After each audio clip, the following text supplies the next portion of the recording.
మరి ఆలోచన ఉన్న వాళ్ళు ఈ గ్రామం నుంచే మొదలగాలి.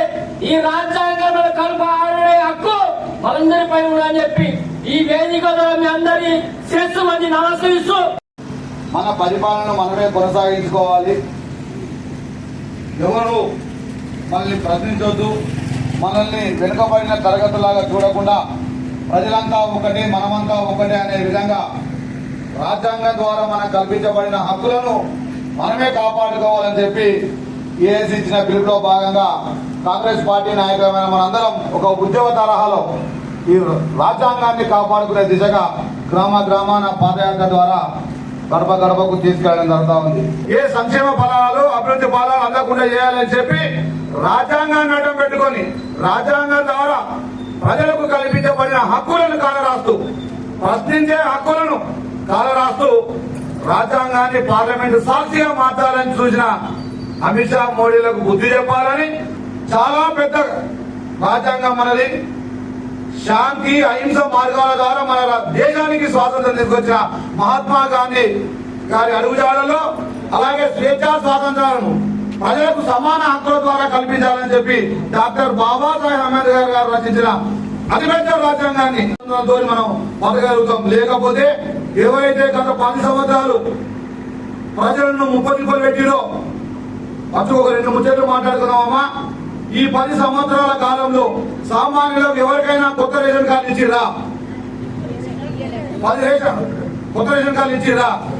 దళితులకు 3 ఎకరాల భూమి ఇస్తా అని చెప్పి ఇచ్చిరా? ఈ దేశంలో కావచ్చు, ఈ రాష్ట్రంలో కావచ్చు సంక్షేమ ఫలాలు, అభివృద్ధి ఫలాలు ప్రజలకు అందాలన్నా, ప్రజలు అభివృద్ధి చెందాలన్నా శ్రీమతి ఇందిరా గాంధీ గారు చేసిన త్యాగాల వల్లనే, ఆమె పెట్టిన సంక్షేమాల వల్లనే ఈ రోజు ప్రజలకు అంతో కొంత ఈ రోజు మనము అభివృద్ధి సాధిస్తా ఉన్నాం. ప్రతి గ్రామంలో రైతులు సుభిక్షంగా పంటలు పండించుకోవాలని చెప్పి ఒక కుట్రపూరితమైన ఆలోచనతో ఎక్కడ కాలువలు తవ్వకుండా మన ప్రాంతాన్ని నిర్వీర్యం చేస్తూ గత పాలకులు కొంత నిర్లక్ష్యం చేసిన ధోరణి కనబడిండే.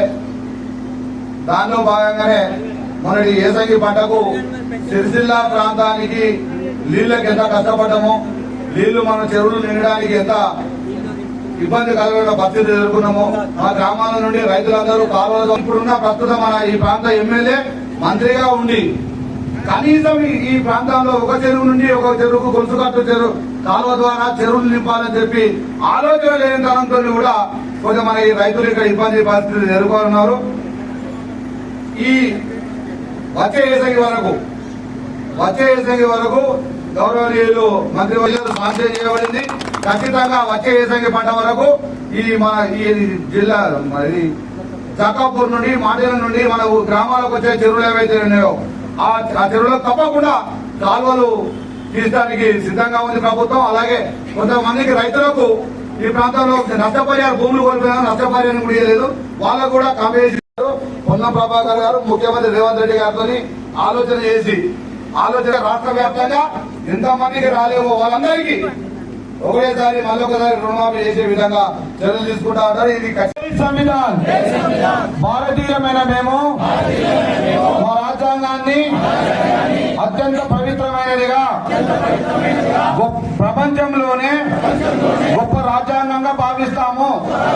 గొప్ప రాజ్యాంగాన్ని కాపాడుకోవడానికి చిత్తశుద్ధితో, అంకిత భావంతో అహర్నిశలు కృషి చేస్తానని